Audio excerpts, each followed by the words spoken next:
മനോട്ടാ good morning. Very good morning. ഇന്നലെ ഞാൻ എത്തി.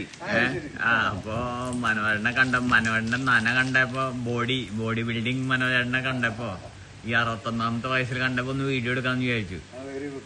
മനോഹരനല്ലേ നമ്മുടെ മോട്ടിവേഷൻ. മനോഹരനല്ലേ മസിലൊക്കെ ഒന്ന് ഉഷാറാക്കി ഒന്ന് കാണിച്ചു കഴിഞ്ഞാല് ഉഷാറായിരുന്നു മനോട്ട. ഈ 61ാമത്തെ വയസ്സിലും മനോഹരന്റെ മസില് അടിപൊളി അടിപൊളി തകർപ്പൻ മനോട്ട. അപ്പൊ എന്തായാലും ഈ 61ാമത്തെ വയസ്സിലും മനോഹരന്റെ ഈ എനർജി ഇല്ലേ അത് സമ്മതിച്ചേ പറ്റൂട്ടാ. ഇപ്പൊ 61ാമത്തെ വയസ്സിലൊന്നും ആൾക്കാർക്ക് എണീക്കാൻ വയ്യ, നടക്കാൻ വയ്യ.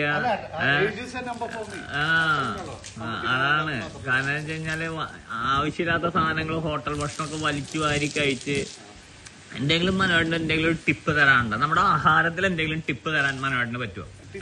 നമ്മള് എന്താണ് കൂടുതൽ നമ്മുടെ പ്രോട്ടീൻ നമ്മള് ശരീരത്തിൽ ചെല്ലണം. അപ്പൊ അതിനനുസരിച്ചിട്ട് എന്തെങ്കിലും ടിപ്പ് തരാൻ പറ്റുമോ? ടിപ്പ് എന്ന് വെച്ച് കഴിഞ്ഞാൽ റെഗുലർ ആയിട്ട് 2 എഗ്ഗ് കഴിക്കാം. ഉണ്ണിയടക്കം രാവിലെ പുഴുങ്ങിട്ട് തന്നെ കഴിക്കുക, വേറെ ഒന്നും വേണ്ട. Very good very good. ഇപ്പൊ ആൾക്കാര് ഡോക്ടർമാര് പറയുന്ന പണ്ടൊക്കെ പറഞ്ഞിരുന്നത് ഇത് കഴിച്ചു കഴിഞ്ഞാല് മുട്ട കഴിച്ചു കഴിഞ്ഞാൽ കൊളസ്ട്രോൾ വരും, മറ്റേതൊക്കെയാണ്. അപ്പൊ മുട്ട കഴിക്കണം എന്നാണ് മനോട്ടൻ പറയുന്നത്. ഓക്കെ വെരി ഗുഡ് മനോട്ട. Thank U.